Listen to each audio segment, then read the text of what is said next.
Kahit na wala po kayong kontrata, applicable pa rin po sa inyo ang lahat ng benepisyo para sa empleyado na nakalagay sa labor code at sa iba pang labor laws or special laws. Gaano po ba kahalaga ang isang employment contract sa manggagawa? Well, isa po ito sa mga patunay na kayo ay empleyado ng kumpanya. At dito po sa kontrata ninyo, nakalagay lahat ng terms and conditions ng inyong employment, lahat ng benepisyo na ibinibigay sa inyo ng employer.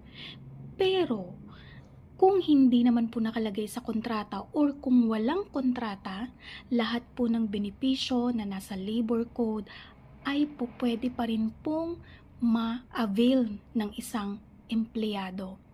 Ang employment contract po ay isa lamang sa mga makapagpapatunay na ikaw ay empleyado.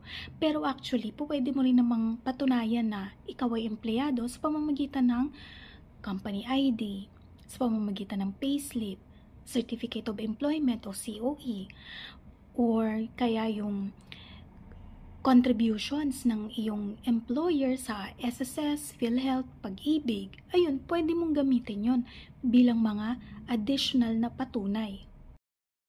Ngayon, meron pong iba-ibang uri ng kontrata. Meron po tayong tinatawag na probationary contract, meron tayong tinatawag na project-based contract, meron din tayong fixed term contract. Ito yung popularly called contractual. Okay?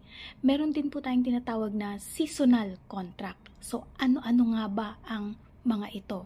Of course, yung probationary contract, ito po yung kapag na-hire sa employee, magkakaroon ng 6 na buwan na trial period kung papasa siya bilang isang regular employee. Probationary po yun.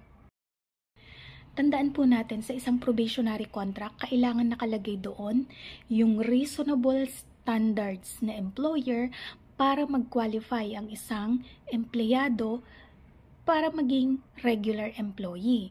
Ngayon, kung yung reasonable standards na to ay hindi nakalagay sa probationary contract, ikaw ay isang regular employee.